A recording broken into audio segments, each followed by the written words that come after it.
Emi Martinez to leave. New coaching staff are joining, and Lucas Torreira could be off to Fiorentina. What crazy days arrive at Arsenal within the split second of you just scrolling through your Twitter feed. We're going to talk about it all and more and get your thoughts in the live chat in just a second. Let's get on with it.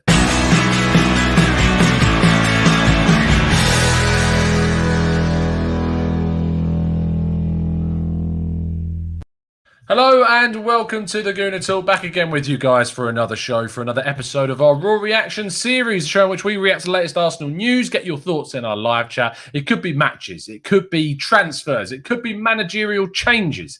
And we've got kind of a mix of all of them today as we talk about the latest Arsenal news. Now, I'm going to start with the most recent and breaking story, according to The Athletic, which is that Emi Martinez is open to leaving and Arsenal are open to selling him, which I find a bit odd. If you'd have asked me yesterday, today, a week ago, a month ago, first game in the Premier League season, which goalkeeper am I starting? If both are fit, I'd tell you absolutely no problem.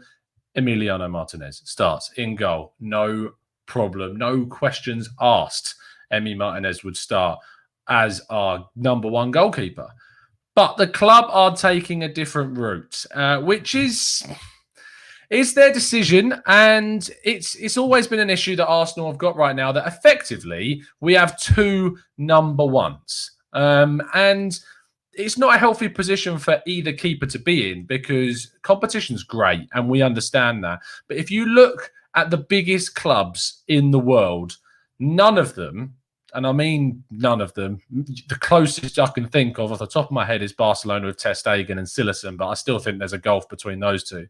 But none of them have two keepers where they are both capable of being number one. Someone can tell me if I'm wrong with an option, but I just feel that the goalkeeping situation at Arsenal is one that needs sorting, especially in a window in which Arsenal need to cash in on their most valuable assets. Now, the tangent from that is that the money being described surrounding Emi Martinez is between 10 and 20 million pounds. Adam Crafton, who wrote the piece, just tweeted out about how Arsenal value him around 20 million pounds.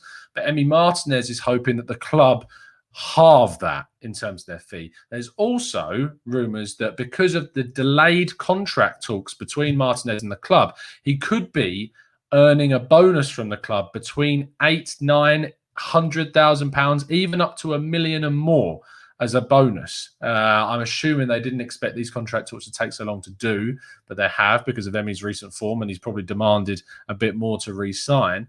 But that means now they're in a situation where the transfer fee needs to be significantly more to cover this possible bonus. Now, in the chat box, can you tell me which of the two goalkeepers you would have rather have seen starting? Would you have gone for Bernd Leno? Would you rather keep the German international, who has been selected for the German national team, I should add? Or would you rather go for the kind of the not so much left field option anymore, but the man has been between the sticks for the FA Cup final and done exceptionally well there? You tell me, who would you have rather kept? Cillessen plays for Valencia. Yes, you're right. No, was it? I thought Cillessen moved off to Barcelona. I might be wrong. It's been a while now. Things change very quickly. It might have been Neto that went the other way. Martinez, says Jonathan. Goose says he'd rather have kept Rami Shaban. Carter Stage says Emi. DWTT says keep Emi too. Avon Teddington says 10 million for Martinez wouldn't even cover his replacement from Brentford. And apparently Raya is the guy that Arsenal are looking at from Brentford, who would cost a significant fee. And I remember Raya being completely caught out in the playoff final for Brentford with that. I think it was Brian's free kick that came in and absolutely dumbfounded Raya in goal. And if Arsenal are looking at him, then I just think that when you're looking at someone like that, it's why would you spend the money that's going to be spent on that? I'd rather Arsenal went for a really young guy that would come in with lots of potential, that could grow and develop and play in the cup competitions and be still good enough to be in the first team if called upon due to injury. And for me, I would be keeping Emmy right now. Is just where my head's at. I also think you could get a better fee for Leno for a keeper that is just as good as Martinez. Leno all day, says Ismail. Fair play for choosing the German goalkeeper. Keep Leno, says Daryl Kane. Sorry. Bernard Akande says keep Leno all day. Skywalker says Leno. Omar says keep Emmy. Wow, this is proven to be a big split in the fan base. And Leno would demand a higher fee, as I said, says Sandal. So there you go. I think that you look at what has been going on with Martinez and you look at how he's been speaking. He wants to play. He wants to be Argentina's #1 goalkeeper. He wanted to be Arsenal's #1 goalkeeper. That was always his dream when he was going through the development stages at the club. He was doing it and stayed at the club with the hope that one day he'd be getting the chance to do it. Now, you can't, and I don't want to see any fans getting irritated or annoyed or sending Martinez abusive tweets, because you're only pathetic if you do that, firstly. And I don't want to see it because there's nothing wrong with him wanting to go. Absolutely nothing. The guy wants to play football. The guy wants to earn a decent wage because he's come from a very, very poor background, and you want to develop and earn more money. And he's been playing second, third, fourth fiddle at Arsenal for a long, long time on not the highest amount of money. So I don't blame the guy at all for wanting to move on if it's going to guarantee him first team football and a better contract playing at a decent club. Most likely, we'll see him move off to Spain. And if that's the case, that will have an impact on his market value and the value that ultimately goes for. Were he moving to a Premier League club, you probably get to see a decent sized fee for him. But moving to a La Liga club that's not going to be one of the top teams, you might see him move to a Villarreal, possibly. You might see him move to a more mid-table team, a Getafe possibly, who was, of course, on loan at previously. You might see him move into one of those clubs. But the thing is, you won't get a decent fee from these teams for Emi Martinez. And if he wants to go and the club need money, as we know they do, that fee is going to drop. I personally feel if you were asking me for Emi Martinez's flat-out value, you'd be looking at around £20 million of what the club is demanding for him. I think that's completely fair for a keeper that has shown his worth in the Premier League consistently in the games that he played and in a cup final, fantastically well against Chelsea, and in a cup semi-final against Manchester City. Definitely raises his profile. He's still young for a keeper as well, only coming towards the latter stages of his 20s. And I think that adds to his value. I don't think 30 million is... My initial reaction, I'm not going to lie, I was like, yeah, he's worth 30 million. But then when you sit back, take a second and think about it, 20 million is probably the max that you're going to get from Emi Martinez, to be honest. He's not played consistently enough at the top. But if he goes to a Spanish club, I don't think you're making anywhere near 20 million, to be honest, because the ability of those clubs to pay the fee for him. And the thing is that club will be open to moving him on for a decent sized fee, but maybe not the fee that he's actually worth, because they need the money to come in, and their only suitors that they might get for him are going to be from clubs that can pay maximum about £15 million. If he ends up going for 10, I'll hold my hands up and say that I think you've probably been a bit mugged off by that. But at the end of the day, Arsenal need money, and it might mean that we have to undercut ourselves in terms of negotiations to get the best fee possible for the Argentinian international. So let me know, what do you think he is worth? Tell me in the chat box. Avon says, I'd stick with the 20 million valuation because there aren't that much quality out there in terms of goalkeepers, certainly at that price point. Marley thinks about 30 million plus for this guy. Sir Brian says 30 million. Barry Ciccone says 15 million pounds, similar to what I was thinking. Real Janice says, my question to you, Tom, is who has the highest ceiling? Probably Leno. Probably Leno is the honest answer. Leno probably has the better chance of developing into an even better keeper than he is now, more so than Martinez, in my opinion. 120 million to Chelsea, says Jonathan Andrews. You know, that's an interesting one. That's a really interesting one, because Chelsea need a goalkeeper. And Martinez has shown in the Premier League that he can be a solid keeper. And if they come in for him, that's when Arsenal can start to demand a much higher fee. You never know. You might see some lazy links between Martinez and Chelsea. You never know. Christopher Fung says 15 to 20 million, higher end if that's the Prem team. Perfectly summed up the way I would go for it. El Batch reckons a bit more, 25 million. Javier reckons 15 million. Olo says, I agree, 120 million to Chelsea. Jasmeet Singh says 20 million, add-ons between 28 and 30. Everyone's getting into their little add-ons now, aren't they? So that's Martinez. That's the first part of the news that's come out today. Now, the second part is Lucas Torreira. Lucas Torreira has been subject of some inquiries from Fiorentina. He's also know there's interest from Roma and from Torino as well. And we always knew that Serie A was going to be his most likely destination. But the fees that we've been seeing touted around is the possibility of an initial loan deal with a fee of around 8 million euros, which rises to an obligated fee to sign him permanently the following season for about 18 million euros, which equates to about just over 26 million euros total in fee, which would pretty much break even. It would just be a slight loss on what we made for, or what we obviously bought him for. Now, Torreira's value is a really difficult one to try and calculate because he came in top of his powers for 25 million odd quid, 30 million odd euros. And since then, he hasn't added any value to his stock whatsoever, in my opinion. I don't think he's added anything in terms of real value. You've then got to factor in COVID. You've then got to factor in Serie A sides that can buy him and the money that they've got to sign these players, which isn't going to be the same as Premier League teams, which probably means his value is around the 25 million euro mark. And that's probably the max you're going to get. Now, the difference between that valuation and what Fiorentina are offering is a very stagnated kind of deal for the Uruguayan international. And to do that, you'd be looking at stagnated payments or loans as being reported today with an obligation to buy at the end of that loan deal. And for Arsenal, they need money now. And Arsenal need to press as much as possible to get as much money up front for Lucas Torreira as feasibly possible so they can reinvest that in either a replacement for him or for someone that's going to come in and be even better like a Thomas Partey. And you have to start asking questions of the club that if they have the opportunity to sign Thomas Partey after selling Torreira for 25 million euros, after selling Martinez for 15 million euros, after selling possibly Ainsley Maitland-Niles for 20 million pounds, Chambers for 12 million pounds, Kolasinac for 15 million pounds. Like, if you look at the sales that we could be making and then Arsenal don't go out and reinvest it heavily in certain players that are going to improve this team, questions will have to be asked. Ismail Aden says, sell Lucas Torreira for 30 million. Jeffro says 30 million minimum for Torreira. Didn't we buy him for 30 million euros as well? We did. But the thing is, with the way the market's going and the way that the players that are going to come in, the teams that are going to come in for him, I don't think you're going to be making 30 million euros. What you've got to understand when you and we talked about this on the video about what Arsenal players are worth, is there's two concepts with a player. You've got the player's genuine value, and then you've got the market value of the player. And these are two different things. What we perceive a player to be in their actual value. Like, I look at Emi Martinez as a player in terms of raw value and raw quality between 20 and 30 million quid.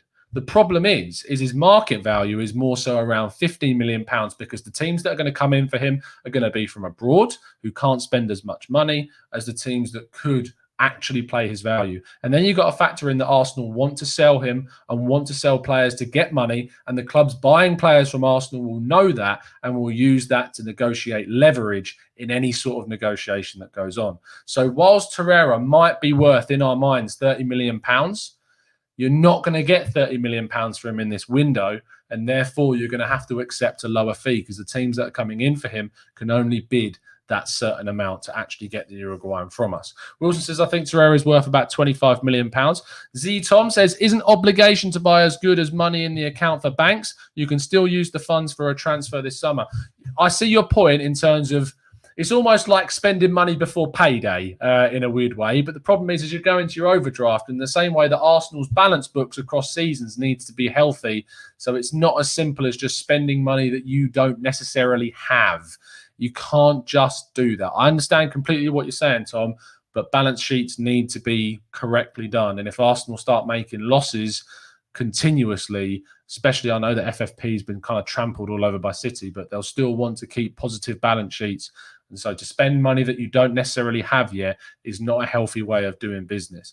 Matthew De Souza says, Tom, as you said yesterday, we're not Leicester or a club that would have a reputation for selling well. Exactly, Matthew. Arsenal are a club that are notorious for selling poorly. And I have to apologise because in the other show the other day when we were doing the Players Worth, Chris P, who is one of our fantastic expert members, pointed out to me that Overmars was our highest sold player back in 2002 for about 35 million pounds. And I was like, what are you talking about? Arsenal have surely sold someone for more than that. And the answer is they haven't. 2002 was the height of Arsenal's sale history. And if that doesn't tell you what you need to know about Arsenal Football Club's selling abilities, then I don't know where you're going in terms of your quality of content, because Arsenal's ability to sell players maxed out in 2002. And that is a staggering statistic. So fair play to Chris P for bringing that up. We move on then to the final piece of news, which is a bit nicer than the last two things we've kind of talked about, and that's Arteta's coaching staff. Now, on the website, we've seen today that the club, and you can find this on the Arsenal website, the coaching and backroom team has been strengthened. We saw, of course, Freddie Ljungberg leave. We've also seen goalkeeping coach Sal Bibo move on as well, and we've seen Chris Morgan move to Liverpool. And that has meant we've had to bring in some extra coaches. So what we've seen is we've seen these coaches added to Steve Round and Albert Stuvenberg. We've seen Carlos Cuesta, who was previously a coach at Juventus, so it's quite a coup to come from a big side like Juve.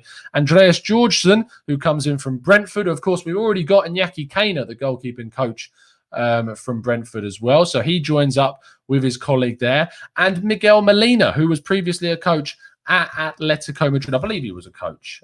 Please correct me if I'm wrong. But I love the fact that we're getting in players, or rather coaches, one that gel really well with likes of with Andreas Georgesson, who worked with Iñaki Kena at Brentford, and we're bringing him in. We're bringing in someone from Atletico Madrid. I quite like that, to get that, just that dark side of the game, you know, a little bit of coaching the physicality and the defensive solidity of Diego Simeone's type of style of football, which I wouldn't like to see at Arsenal in terms of purely Diego Simeone. I think it'd be a massive mistake. But just to get that added little bit of vice and verve to the team, and just a little bit of the dark side, is quite nice to see. So for me, I think this is a good thing. Let me know what you think in the chat box about the decision to add to our coaching staff. How are we feeling about coaches being brought in? Christopher Funk says, Molina is the former head coach of performance development in Atletico's academy.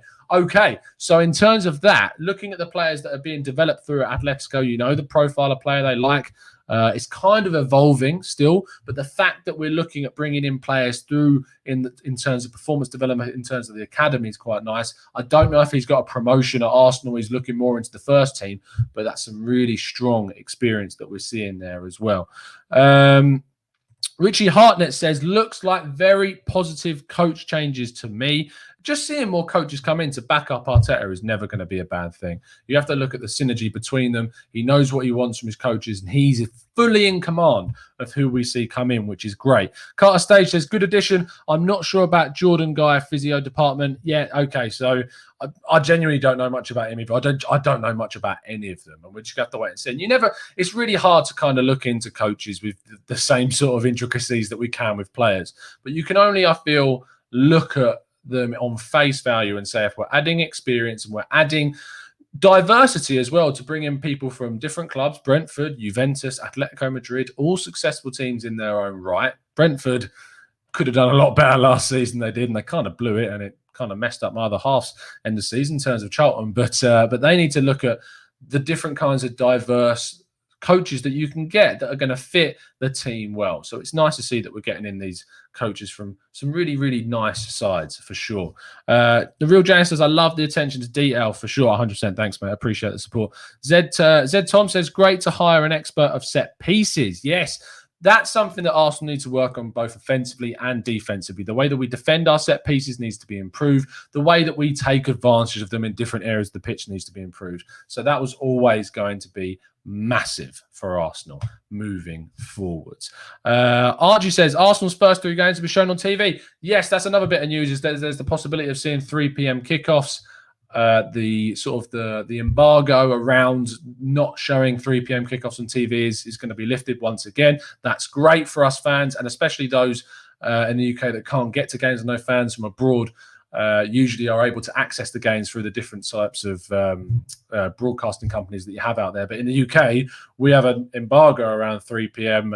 Football matches. So it's great to see that we'll be able to watch those in the future. Just to give you a brief update, there will be videos for you tomorrow and on Sunday as well. I'm away this weekend. I'm actually missing the Community Shield, which sucks.